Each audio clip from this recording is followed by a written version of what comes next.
안녕하세요, 여러분. 꿀단지입니다. 자, 이번 시간에는 우리가 열과 우리 생활에 대한 내용으로 들어가 보도록 할 거예요. 그 중에서도 이번에는 우리가 열과 우리 생활에 대해서 알려면 열에 대한 내용을 조금 중점적으로 개념적으로 확인을 하고 가야지 뒤에 나오는 내용들 비열이라는 것이 나중에 나오게 되거든요. 그 내용도 우리가 잘 이해를 할 수가 있을 겁니다. 그래서 이번에는 온도와 열과 관련된 이야기를 좀 해보려고 해요. 자, 우리는 물체가 얼마나 차갑고 얼마나 뜨거운지를 정확하게 알기 위해서, 여기서 중요한 건 정확하게 알기 위해서예요. 정확하게 알기 위해서 우리는 온도계라는 것을 이용해서 물체의 온도를 측정하게 됩니다. 사람의 감각만으로는 얼마나 차가운지 얼마나 뜨거운지를 정확하게 알 수가 없기 때문이죠. 그래서 우리는 이 온도를 사용해서 물체의 차고 뜨거운 정도를 숫자로 나타내서 평균적인 정도를 알 수가 있게 되는데요. 어떤 물체의 온도가 변할 때 그 물체를 이루는 입자의 운동이 활발해지는지 아니면 둔해지는지, 또는 열기구를 띄울 때 기구에 그 공기를 넣고 입구에 버너를 설치를 해서 공기를 가열하게 됩니다. 자, 그러면 공기의 온도가 높아지면 기구가 부풀어 오르면서 서서히 떠오르게 되는데요. 이 가열하기 전과 가열한 후에 열기구 속 공기 입자의 운동이 어떻게 달라지는가에 대한 내용도 뒤에 있는 내용을 보고 정답을 함께 알아보도록 할 겁니다. 자, 우선 온도라는 것이 무엇이냐면요. 물체의 차갑고 따뜻한 정도를 숫자로 나타낸 것을 우리는 온도라고 합니다.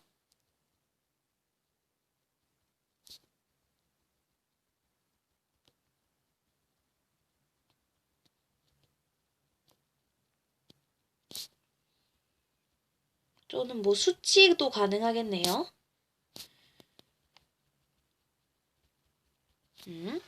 자, 그러면 지금부터 온도에 대한 내용 더 함께 알아보도록 하겠습니다.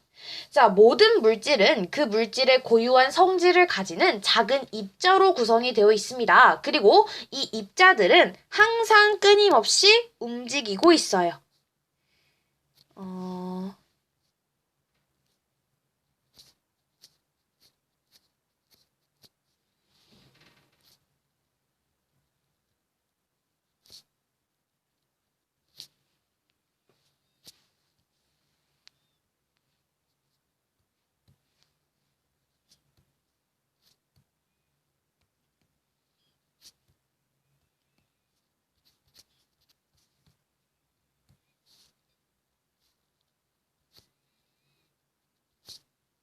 이거는 이 입자들이 움직이고 있다는 것을 제가 지금 표현을 해주고 있는 거예요. 자, 지금 모든 물질은요, 다 입자로 구성되어 있습니다 라고 방금 이야기를 했었어요. 그리고 얘네들은 계속 움직이고 있다고 합니다. 자, 만약에 액체 상태인 물을 가열을 하게 될 거예요. 그럼 얘를 지금부터 가열을 해보도록 하겠습니다.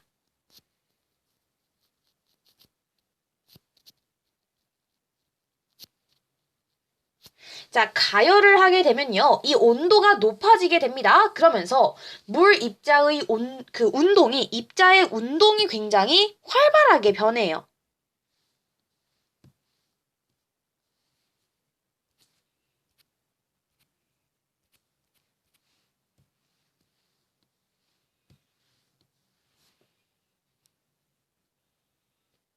이렇게.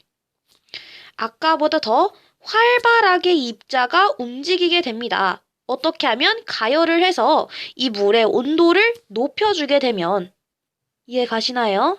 이렇게 굉장히 활발하게 움직이게 된다는 거예요. 즉, 마찬가지로 고체 상태인 주전자의 뚜껑이나 기체 상태인 주변 공기도 온도가 낮을 때보다 온도가 높았을 때의 입자 운동이 더 활발하게 된다는 거예요. 지금은 온도가 낮은 상태고요. 지금은 이제 가열을 하고 나서니까 온도가 높은 상태라는 것을 포인트로 잡아주시면 돼요. 자, 이처럼 물질의 상태와 관계없이 그 물질을 가열을 하게 되면 무조건 입자 운동이 활발해지고, 반대로 차갑게 냉각을 하게 되면 이 입자 운동이 굉장히 느려지게 됩니다. 즉, 온도가 높을수록 그 물체를 이루고 있는 입자들의 운동이 활발해진다는 사실을 알 수가 있는데요. 온도는 물질의 차갑고 따뜻한 정도를 나타내는 것과 동시에 제가 이 말을 하려고 뒤에다가 안 썼었죠. 이렇게 제가 나중에 얘기하면 더 잘 기억을 하시더라고요. 그 물체를 이루는 입자 운동의 활발한 정도를 나타낼 때도 우리는 이 온도를 사용합니다.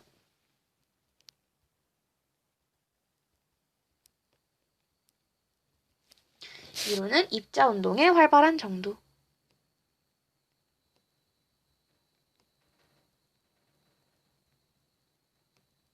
이 사실을 알면 되겠습니다.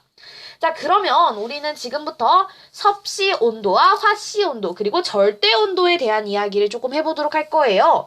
자, 섭씨 온도는 1742년에 셀시우스라는 사람이 정한 온도가 이 섭씨 온도라고 할 수가 있겠는데요. 1기압은 우리가 지금 숨쉬고 있는 이 공간의 압력이 되겠습니다. 이 공기의 압력 1기압입니다. 이 1기압에서 순수한 물의 어는 점을 0도씨라고 지정을 할 거고요. 순수한 물에 끓는 점을 100도씨로 정할 겁니다. 그리고 이 0도씨부터 100도씨의 사이를 100등분을 해서 그 온도를 표기를 하게 되는 건데요. 이게 바로 섭씨 온도라면 화씨 온도라는 것은 1724년에 파렌하이트라는 사람이 물의 어는 점을 32도로 그리고 끓는 점을 212도로 정하게 됩니다. 그리고 나서 그 사이를 180등분해서 온도를 표기한 것을 우리는 화씨 온도라고 이야기를 해요. 자, 마지막으로 절대 온도라는 것은 물질을 이루는 그 분자의 운동이 활발한 정도를 수로, 그러니까 수치로 나타낸 온도를 우리가 절대 온도라고 해요. 즉, 섭씨 온도는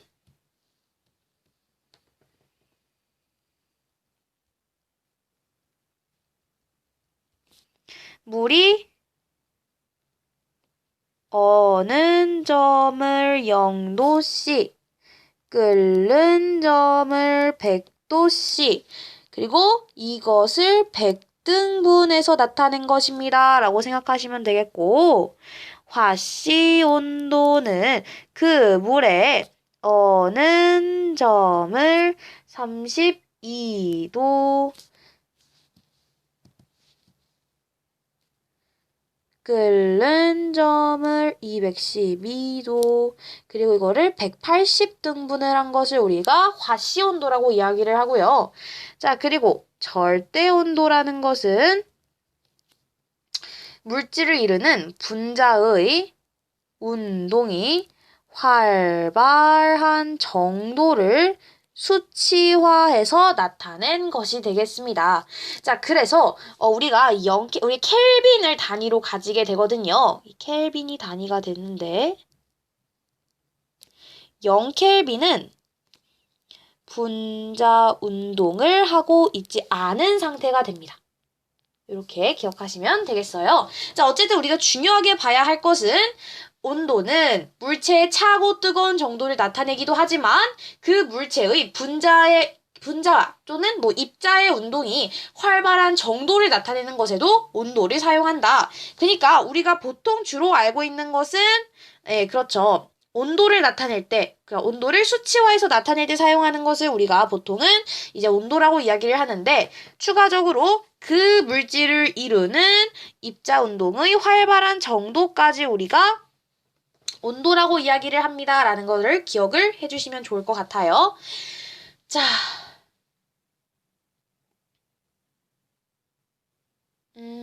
고체도 그렇고 액체도 그렇고 기체도 그렇고 그러니까 요거는 고체, 액체, 기체가 다 이렇다라고 생각하시면 돼요. 온도가 높아지면 입자 운동은 활발해지고 온도가 낮아지면 입자 운동은 둔해집니다. 라고 생각하시면 되겠습니다. 자, 그럼 지금부터는요. 열 평형이라는 것에 대해서 좀 알아보도록 할 거고 열이라는 것에 대해서도 함께 알아보는 시간을 가지도록 할 겁니다. 자, 제가 지금부터 표를 하나 그려보도록 할 겁니다. 자, 이 표는요. 이런 식으로 그려보도록 할게요.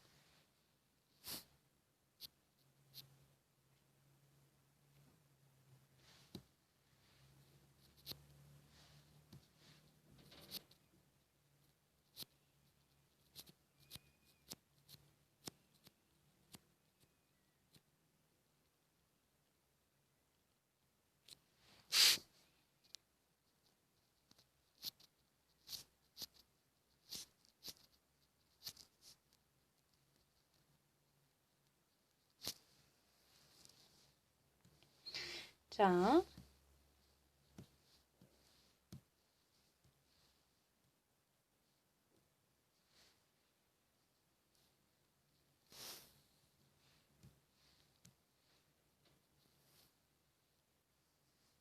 네, 요렇게 한번 보도록 하겠습니다.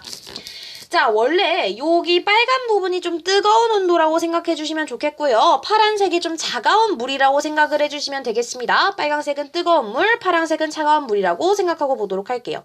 가운데 색깔 그 보라색으로 표시를 지금부터 진행을 하도록 하겠습니다.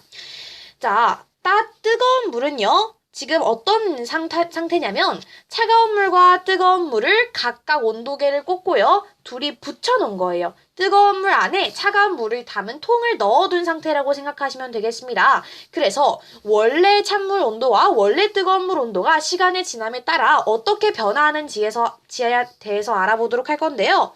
원래 뜨거운 물은 50도씨였고요. 원래 차가운 물은 20도씨였습니다. 자, 그런데 점점 시간이 2분씩 지나가다 보니 나중에는 둘의 온도가 30도로 같아지는 결과를 얻어오게 됐어요. 우리는 이것을 열평형이라고 이야기를 합니다. 그러면 열평형이 구체적으로 무엇인지 사전적인 의미에 대해서부터 알아보도록 할게요. 자, 우리가 열에 대해서부터 먼저 생각을 해보자면 찬물이 든 열량계 안에 뜨거운 물이 든 알루미늄 컵을 넣게 되면요. 그 뜨거운 물의 온도는 내려가게 되고요. 차가운 물의 온도는 올라가게 됩니다. 즉, 찬물 이렇게 있어요. 그리고 요 바로 옆에 뜨거운 물을 넣습니다. 뜨거운 물을 일단은 벽으로 막아둔 다음에 둘이 아예 섞이지 않도록 좀 막아놓고요. 옆에다가 다른 온도의 물을 놓았다라고 생각해 주시면 되겠습니다. 자, 그러면요. 그 결과로서 찬물의 온도는 올라가고요. 뜨거운 물은요. 온도가 내려가게 됩니다. 이렇게 온도가 다른 두 물체가 접촉해 있을 때, 그러니까 여기서의 포인트는 접촉이라는 거죠. 접촉해 있을 때 온도가 높은 물체에서 온도가 낮은 물체로 이동하는 그 에너지가 있어요. 그러니까 접촉을 하게 되면 온도가 높은 물체에서 온도가 낮은 물체로 뭐가 이동하냐면 에너지라는 것이 이동합니다. 그리고 이 에너지를 우리는 지금부터 열이라고 이야기를 할 거예요. 자, 서로 온도가 무조건 달라야 돼요. 같으면 필요 없어. 이런 실험할 필요가 없어요. 온도가 다른 두 물체가 접촉해 있을 때, 자, 지금 뜨거운 물과 차가운 물이 서로 접촉해 있어요. 자, 그럼 접촉해 있을 때 뜨거운 물에서 차가운 물로 에너지가 이동을 할 것인데 우리는 이 에너지를 열이라고 부를 것입니다. 라는 것으로 이해를 해주시면 된다는 거예요. 열 또는 열 에너지라고 이야기를 하기도 합니다. 자, 이때 온도가 높은 물체는 열을 잃어요. 왜냐면 온도가 높은 물체에서 온도가 낮은 물체로 열이라는 에너지가 이동하기 때문입니다. 자, 그러면 이때 온도가 높은 물체는 열을 잃습니다. 그래서 입자 운동이 느려져요. 차근차근 보자면 이게 결과가 되겠고요. 요 중간 사이에 입자 운동에 대한 언급이 좀 있었으면 좋을 것 같아요. 온도가 높은 물체는 입자 운동이 둔해지고요. 입자 운동이 둔해지고 온도가 낮았던 물체는 열이 들어오게 되면서 입자 운동이 활발해지게 됩니다. 자, 우리 앞에서 뭐라 그랬어요? 온도라는 것은 물체의 차갑고 따뜻한 정도를 숫자로 나타낸 것도 있지만 그 물체를 이루는 입자 운동의 활발한 정도까지 나타내는 것이 바로 이 온도라고 했었어요. 그러므로 우리는 그렇다면 차가운 물과 뜨거운 물을 접촉해 놓으면 뜨거운 물에서 차가운 물로 열이 이동하기 때문에 열 에너지라는 것이 이동하기 때문에 뜨거운 물의 입자는 점점 둔해지고 차가운 물의 입자는 점점 활발해지는구나. 그러면서 차가운 물의 온도는 올라가게 되고 뜨거운 물의 온도는 낮아지게 되는구나. 어느 정도 시간이 지나면 자, 그리고 이 상태에서 어느 정도 시간이 지나게 되면요.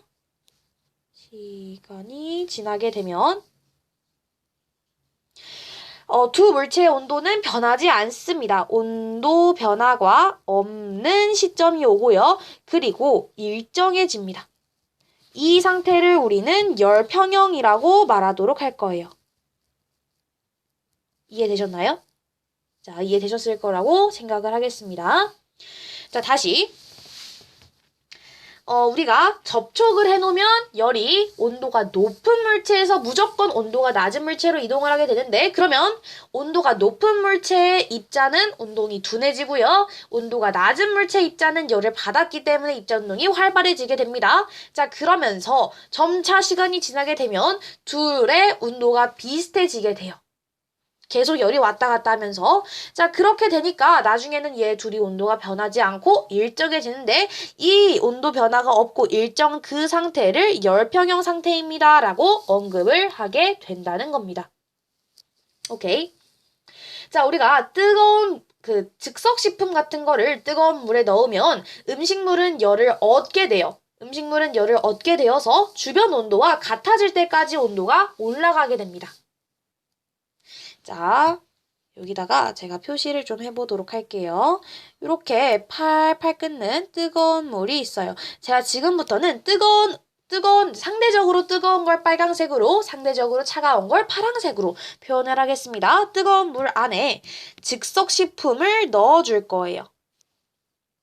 오케이, 즉석식품을 넣어줄 거예요. 자, 그러면 이 음식물은 우리가 열은요, 차가운 데서 뜨거운 데로 이동을 합니다 라고 했습니다. 열, 에너지라는 것이 이동을 하게 될 것인데, 그러면 얘는 점차 차가워지게 될 거예요. 그리고 얘는 점차 따뜻해질 거고, 얘는 점차 차가워질 겁니다. 그러면서 둘의 온도가 같아지는 어느 그 지점이 생기게 되는데, 그때까지 온도는 계속 변하게 돼요. 근데 딱 접촉해 있을 때, 결국 온도가 같아지는 그 열평형에 이르게 되면 변화가 없고 일정해진다라는 거죠.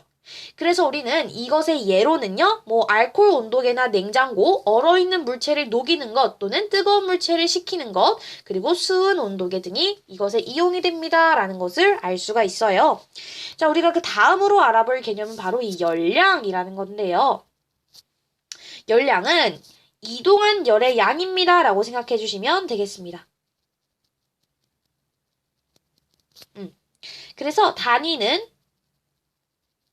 칼로리 또는 킬로칼로리 정도가 되겠거든요. 그래서 잠깐만 상식적으로 알아놓자면 1킬로칼로리는 1000칼로리입니다 라는 걸 생각을 한번 정도 해주시면 좋을 것 같아요. 자, 지금부터는 열이 이동하는 것에 대해서 좀 더 자세하게 알아보도록 하겠습니다. 자, 열은 온도가 높은 곳에서 낮은 곳으로 이동을 합니다 라고 이야기했어요. 가스레인지에서 열은 차가운 냄비로 전달이 되게 됩니다. 그죠? 그리고 창문을 통해 온도가 높은 집 안에서 온도가 낮은 집 밖으로 열이 이동하게 되고요. 또한 오븐에서는 열이 음식으로 바로 전달이 되기 때문에 음식의 온도를 높여주기도 합니다. 뜨거운 물이 담긴 찻잔에 숟가락을 넣어 보도록 할게요. 자, 그러면 여기다가 정리를 해보도록 하겠습니다. 자, 뜨거운 물이니까 당연히 빨강색으로 표시를 해보도록 하겠고요. 여기에다가 숟가락을 넣을 거예요. 자, 그럼 지금부터 열이 어떻게 변화하는지 알아보도록 하겠습니다. 우선 숟가락을 처음에 딱 넣었을 때는 숟가락이 어떤 상태일 것 같나요? 그렇지. 원래 딱 처음에 넣었을 때는 차가운 상태였을 거예요. 근데 넣고 시간이 지나니까 이 뜨거운 물에 잠긴 그 부분부터 차례대로 뜨거워지기 시작하게 됩니다. 그죠? 그러다가 점차 이 손잡이 부분까지 뜨거워지게 되거든요. 열은 뜨거운 물에서 숟가락으로 이동했기 때문입니다. 그죠? 자, 그러니까 이제 열이 점차 손잡이까지 뜨거워지게 되는 거거든요. 이때 숟가락을 이루는 입자의 운동이 어떻게 달라지는지에 대해서 제가 조금 보여드리도록 할게요. 자, 우선 딱 처음에 넣었을 때, 자, 뜨거운 물에 담은 직후에 딱 넣은 부분, 이 부분을 조금 손잡이 숟가락 앞부분을 좀 보도록 할게요. 자, 그러면 요 정도의 입자들이 한 4개 정도 있었다고 생각을 해볼게요. 자, 그리고 이 상태에서도 4개 정도 있었다고 생각을 해보겠습니다. 각각 어떻게 변화하는지 주의 깊게 관찰을 해주시기 바랍니다.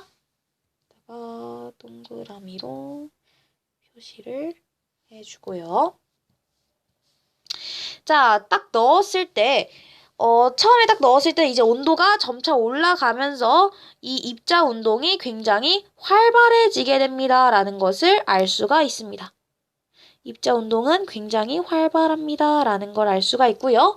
자, 근데 온도와 그 뜨거운 물과 바로 접촉해 있지 않은 그 손잡이 부분은 딱 직후에는 그냥 완전 그 앞부분보다는 덜 활발하겠죠. 근데 시간이 지나면 어떻게 변화를 하게 되냐면 굉장히 그 운동이 활발해지게 됩니다. 왜냐하면 열이 거기까지 이동을 했기 때문이죠. 그래서 굉장히 활발하게 이 입자가 움직인다라는 것을 우리는 알 수가 있습니다. 자, 이렇게 해서 우리는 시간의 지남에 따라 열은 이동을 하는구나 라는 것을 알 수가 있다는 거죠. 자, 우리는 지금부터 열의 이동 방법, 총 3가지의 열의 이동 방법에 대해서 정리를 해보는 시간을 가지도록 할 거예요. 오늘 초록색을 상당히 많이 썼네요.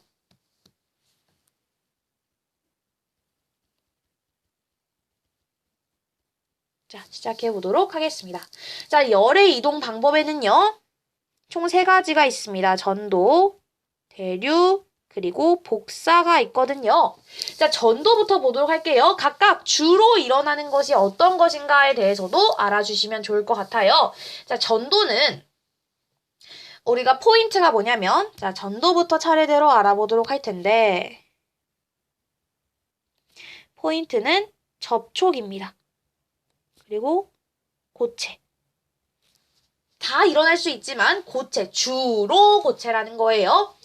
자, 우선 우리가 아까 방금 뜨거운 물에 숟가락을 담궜습니다 라는 거 기억나시죠? 뜨거운 물에 담근 숟가락은 물에 잠긴 부분부터 열을 받아서 차츰 전체가 다 이제 열을 받아서 따뜻해진다는 거 알 수가 있어요. 자, 물에서 숟가락 표면으로 열이 전달이 되면요, 그 부분의 입자가 활발해졌다는 거 알 수 있어요. 그러면서 그 입자의 진동이 여기 1번에서 2번으로, 2번에서 3번으로, 3번에서 4번으로 전달이 되게 됩니다.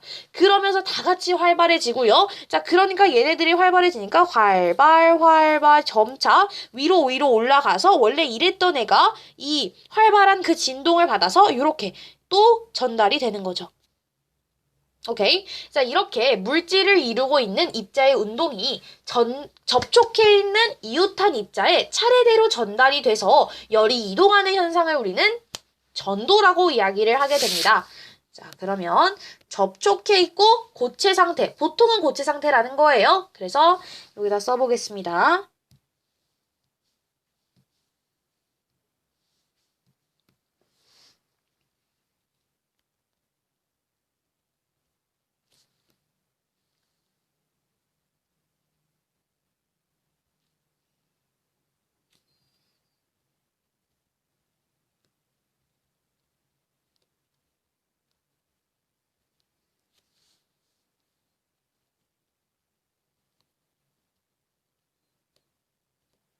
전달되니까 전도, 지읒, 디귿, 요렇게 기억하시는 것도 편할 것 같아요.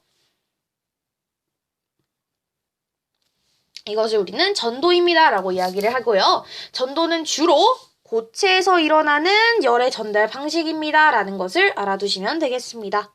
자, 2번째로 알아볼 것은 대류라는 거거든요. 자, 대류는 포인트가 뭐냐면요. 대류는 우리가 액체 또는 기체가 포인트가 되겠습니다. 그리고 직접 이동, 요게 포인트가 돼요. 자, 전도는 전달, 대류는 직접 이동입니다. 자, 뭐냐면요. 자, 우리가 물이 든 주전자를 하나 그려보도록 하겠습니다. 이게 맞나? 뭐예요? 장화도 아니고. 어떻게 하면 주전자를 잘 그릴 수 있을까요? 이렇게 주전자가 있다고 생각을 해보도록 하겠습니다. 자, 그러면 여기에 물이 어느 정도 담겨 있겠죠? 물이 요 정도 담겨 있을 거라고 생각을 해보겠습니다. 지금 이 물은 좀 차가운 그런 물이라고 생각하시면 되겠고요. 이 물을 우리는 지금부터 가열을 하도록 할 거예요. 가열. 아이.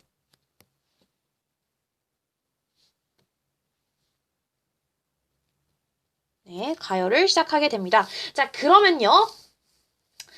아랫부분만 지금 가열을 하면 여기부터 점차 온도가 따뜻해지게 됩니다. 자, 그러면 우리는 뜨거운 물, 따뜻한 물은 위로 이동을 하고요. 지금 따뜻하죠? 따뜻한 물은 위로 이동을 하게 되고요. 상대적으로 좀 차가운 물 있잖아요. 좀 차가운 물. 찬 물은 참이 아니라 찬 물은 아래로 이동하게 됩니다. 자, 그러면 원래 이 뜨거웠던 따뜻했던 물이 위로 올라가게 됩니다. 자, 그러면 조금 무거운 차가운 물은요, 밑으로 내려가게 되죠. 자, 내려가면 다시 따뜻해집니다. 그럼 위로 올라가게 될 겁니다. 이러면서 얘네들이 점차 순환을 하게 되는 거예요. 얘는 이렇게 순환을 하게 된다는 겁니다. 자, 물이 든 주전자를 가열할 때 주전자의 아랫부분만 가열을 해도 물 전체가 뜨거워지는 게 바로 이러한 이유예요. 우리가 뭐 주전자에다가 동그란 쌀이나 뭐 끓임쪽 같은 걸, 끓임쪽은 안 되겠구나. 보리 같은 걸 넣어주시면요. 그 알갱이가 서서히 움직이는 걸 알 수가 있어요. 이것이 바로 물이 움직이기 때문입니다. 라는 걸 대류 현상이 일어난다고 해요, 보통. 자, 우리가 물을 가열을 하게 되면 열을 받는 아래쪽의 물 입자는 가열이 돼서 위로 올라가고 위쪽의 차가운 물 입자는 아래로 내려와서 가열이 되게 됩니다. 이렇게 열을 얻은 액체나 기체 입자가 직접 이동을 해서 열을 전달하는 것을 우리는 대류라고 이야기를 해요. 그럼 여기다가 써보도록 하겠습니다.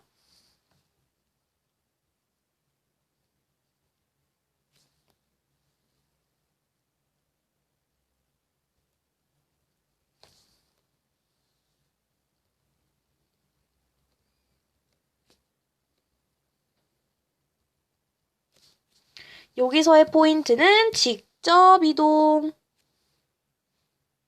여기서는 차례로 전달. 이웃한 입자. 이웃 또는 뭐 접촉도 가능하겠죠. 자, 세 번째 보겠습니다. 자, 세 번째는 전도 대류했으니까 이번엔 복사 가야겠죠. 자, 복사는 물질이 없어도 열이 전달되는 게 특징입니다. 자, 그러니까 입자 운동이 없어도 된다는 거예요. 오케이? 자, 요걸 보면요. 추운 겨울날에 난로를 좀 생각해 보겠습니다. 자, 이거는 대류와 연관되어 있다라는 거, 주전자 대류와 연관되어 있던 거 기억하시고요. 자, 추운 겨울날에 난로 앞에 앉으면 금방 따뜻해지죠. 하지만 누군가가 난로를 가리면 바로 따뜻함을 느끼지 못하게 됩니다. 자, 이것은 열이 다른 물질을 거치지 않고 직접 이동하기 때문인데요. 여기선 직접이 포인트가 아니고 다른 물질을 거치지 않고가 포인트입니다. 자, 대류와 전도. 대류는 뭐예요? 바로 자기가 직접 이동하는 거였고 전도는 접촉해 있을 때 진동이 전달되는 거였어요. 그죠? 전도는 전달. 하지만 이렇게 전도와 뭐 대류와는 달리 물질을 이루는 입자의 운동이 없이 열이 직접 이동하는 현상을 복사라고 이야기를 합니다. 이번에는 기체 입자. 얘는 입자가 이동하는 거였으면 얘는 이번에는 열이 직접 이동합니다. 그러면 앞에 설명을 조금 써줘야겠죠.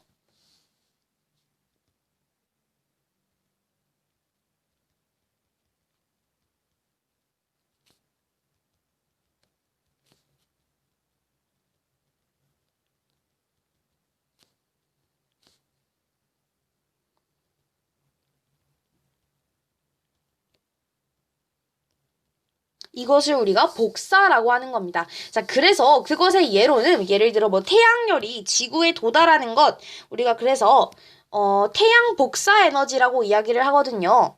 이것의 예로는 태양열이 지구로 도달하는 것. 자, 우리 우주는요, 진공 상태이기 때문에 입자 물질이 없어요. 그러니까 그 입자의 운동이 굉장히 적다라고 보시면 되겠는데 우리는 이것을 태양 복사 에너지라고 이야기를 하는 것이고요. 뭐 적외선 난로 등도 있을 것이고, 뭐 적외선 난로나 온도계, 적외선 온도계 이런 것들이 얘가 될 수가 있겠죠. 자, 열이 이동할 때는 전도나 대류, 복사 중 한 가지의 방법으로만 이동하지 않고 한 번에 두세 가지 방법으로 이동하는 경우가 많다. 즉, 열이 이동할 때는 전도로만 이동합니다. 대류로만 이동합니다. 복사로만 이동합니다. 이런 게 아니라 전도와 대류로 이동합니다. 대류와 복사로 이동합니다. 전도와 복사로 이동합니다. 이런 식으로 한 번에 두세 가지 아니면 전도, 대류, 복사로 이동합니다도 가능하다는 거예요. 두세 가지 방법으로 이동하는 경우가 많다. 자, 그러면 요걸 좀 보도록 할게요. 우리가 냉방기와 난방기를 좀 생각해 보도록 하겠습니다. 그리고 여기 있는 예시를 좀 보도록 할게요. 자, 난로를 켜면 바로 따뜻함을 느낄 수 있는데 이것은 난로에서 나온 열이 뭐의 형태로 이동하기 때문일까요? 열이 이동하는 것은 복사. 그래서 난로는 복사 생각하시면 되겠고요. 난로에 데워진 따뜻한 공기는 위쪽으로 올라가게 됩니다. 공기의 입자, 기체의 입자가 직접 이동하는 것을 우리는 대류라고 하고요. 에어컨에서 나온 에어컨에서 나온 차가운 공기, 기체의 입자가 아래로 이동하는 것은 대류라고 했어요. 자, 그리고 주전자 바닥에서부터 데워진 후에 점차 주전자 표면 전체가 뜨거워지는 것, 접촉해 있는 것을 우리가 전도라고 이야기하기로 했었고요. 전기장판 위에 있으면 열이 우리 몸으로 이동해서 따뜻해진다. 자, 전기장판 위에 사람이 이렇게 누워 있을 겁니다. 자, 그러면 지금 여기 접촉하고 있죠? 접촉하는 것은 전도. 자, 에어컨이나 난로 등 냉난방 기구를 작동하면 방 전체가 골고루 시원해지거나 방 전체가 골고루 따뜻해지게 됩니다. 이것은 기체의 입자의 이동, 대류로 공기가 이동하면서 열을 전달하기 때문인데요. 냉난방 기구를 설치할 때는 대류가 잘 일어나도록 냉방기는 위쪽에, 왜요? 그죠? 차가운 공기는 아래로 내려가기 때문입니다. 난방기는 아래쪽에 설치해서 뜨거운 공기가 위로 올라가도록 방 전체가 따뜻해지도록 하는 것이 좋겠죠. 이렇게 알아두시면 되겠습니다. 자, 우리가 이번에는요, 단열이라는 것에 대해서 알아볼 필요성이 있습니다. 자, 단열이 무엇이냐면요, 우리가 열을 이동하는 걸 이용하기도 해요. 즉, 대류나 전도, 복사 등으로 이동하는 그 열을 이용하기도 하지만, 열이 이동하는 것을 막아야 할 때도 분명히 있습니다. 무더운 여름철에 얼린 음료수, 우리 소풍 같은 거 갈 때 음료수 얼려가잖아요. 그러면 그것을 보통 되게 알루미늄으로 된 알루미늄? 아니면은 뭐, 스티로폼처럼 같은 그 보냉 주머니가 있어요. 그런 거에 친구들이 넣어서 가져오는 경우가 많거든요. 그런 보냉 주머니는 외부의 열이 음료수로 전달되는 것을 막거든요. 자, 열은 뜨거운 곳에서 차가운 곳으로 전달되기 때문입니다. 그래서 외부의 열이 음료수로 전달되는 것을 막는다라고 표현을 하는 거예요. 자, 이처럼 열의 이동을 막는 것, 이것을 우리는 단열이라고 합니다.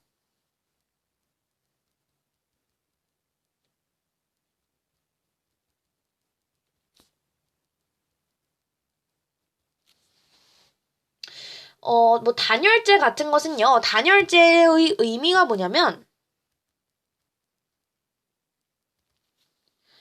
열의 이동을 막는 재료입니다. 막는 것은 단열인데 막는 그 재료이기 때문에 단열재라고 하는 거예요. 예를 들어서 스타이로폼, 유리,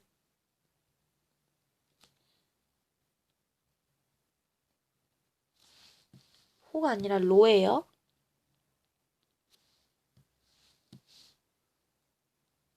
셀룰로오소.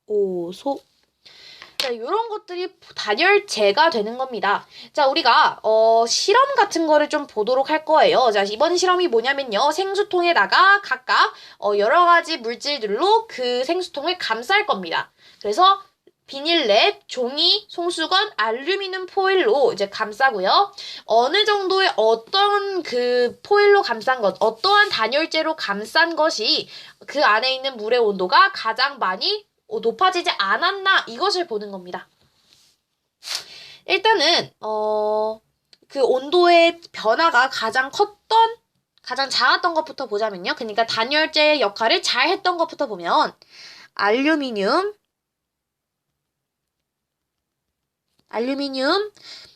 그냥 온도가 가장 잘 안 변한 것부터 해보도록 할게요. 그리고 종이, 그리고 손수건, 비닐, 그리고 아무것도 안 한 것. 요 순서로 가게 됩니다. 알루미늄이 가장 그 변화가 적었고요. 그 다음에 종이, 그 다음에 손수건, 그 다음에 비닐이었다라고 보시면 되겠습니다. 자, 비닐랩 종이 천 알루미늄 포일로 감싼 그 생수통 속에 든 물은요, 그대로 둔 생수통의 그 물보다 온도 변화가 작다고 합니다. 이는 그 생수통을 감싼 여러 가지 물질이 열의 출입을 막았다, 즉 단열을 내었다, 단열의 효과가 있었다라고 보시면 되겠습니다. 특히 알루미늄 포일은요, 복사가 뭐였어요? 그렇지. 열이 직접 이동하는 거였죠? 그 복사로 이동하는 열의 전달을 막는 데 굉장히 효과적이라고 합니다.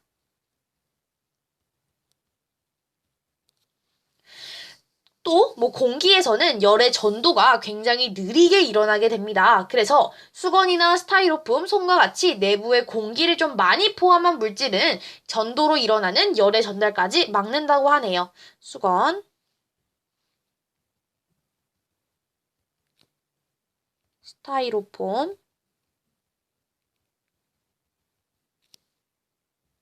솜, 이런 것처럼 내부에 공기 많이 포함하고 있는 물질들은 전도로 일어나는 열의 전달을 막는다. 즉, 단열을 톡톡히 한다. 자, 단열은요, 우리 생활에 굉장히 다양하게 이용이 되게 됩니다. 보온병은 전도와 대류, 복사로 일어나는 열의 전달을 다 막아요. 그래서 내용물의 온도를 유지하게 되는데, 이 냄비의 손잡이는 전도로 일어나는 열의 이동을 막아서 냄비를 안전하게 사용할 수 있게 한다고 합니다. 자, 그러면 지금부터 이 내용을 정리해 보도록 할 거예요. 자, 보온병이 아마 시험에 출제될 가능성이 굉장히 높다라고 제가 생각이 되거든요. 그래서 설명을 좀 드려보려고 합니다.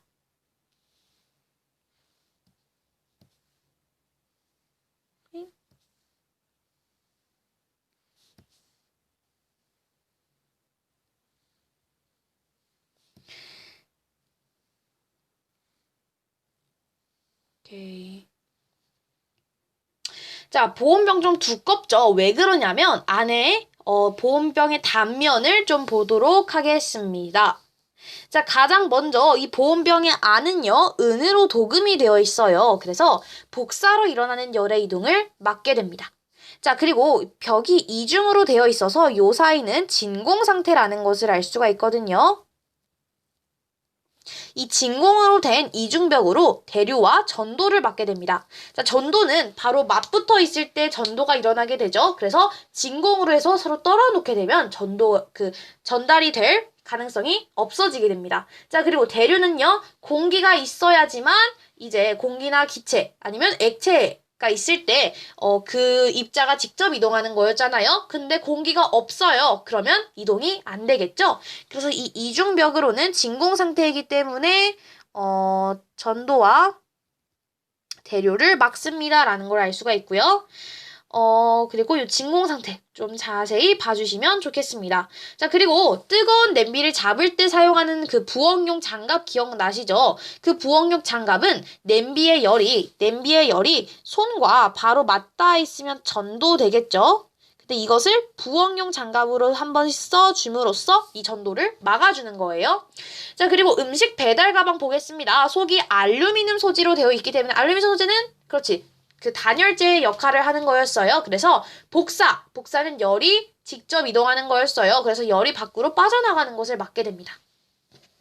자, 우리 생활에서 여러 가지 냉난방 기구를 사용할 때에는요, 원하는 곳으로 열이 잘 이동하게 해야 하고, 원하지 않는 곳으로 열이 이동하지 못하게 해야 더욱 효과적으로 이용을 할 수가 있거든요. 그래서 이 냉난방 기구를 효율적으로 이용할 수 있는 방법에 대해서까지 확인하고 마치도록 하겠습니다. 냉장고의 내부에서는 대류가 잘 일어나야지만 그 전체가 골고루 시원해지죠. 그렇기 때문에 냉장고에 음식이 너무 많으면 대류가 잘 일어나지 않아요. 그래서 우리는 냉장고에 음식이 너무 많게 꽉꽉 채워지는 말자라는 것을 한번 강조를 해보았고요. 냉장고 내부로 열이 들어오면 안 되기 때문에 냉장고 내부로 열이 들어오는 것, 그렇지, 단열을 잘 해야 합니다. 그러기 위해서는 문을 당연히 닫아줘야겠죠. 문을 닫아줘야지만 이 냉장고 문도 단열의 역할을 톡톡히 하는 그러한 재질들로 이루어져 있기 때문에 문만 닫으면 단열의 효과를 낼 수가 있습니다. 자, 이렇게 해서 우리는요, 이번에 열과 온도와 열, 요 내용에 대해서 구체적으로 알아보는 시간을 가지게 되었습니다. 아, 그리고 제가 이거 총정리 영상은 다 끝내고 한 번씩 영상을 찍어 올리는 게 더 효율적일 거라는 생각이 들어서 그렇게 준비를 해보려고 합니다. 자, 그래서 다음 시간에는 우리가 비열과 열팽창에 대한 내용을 좀 정리를 해보도록 할 거예요. 비열, 그리고 열팽창이 무엇인가에 대한 내용부터 함께 정리를 하고요. 내용이 그렇게 많지 않습니다. 그래서 비열과 열팽창 정리하고 그리고 다음 시간에 만나도록 하겠습니다. 자, 그럼 다음 시간에 만나요. 안녕!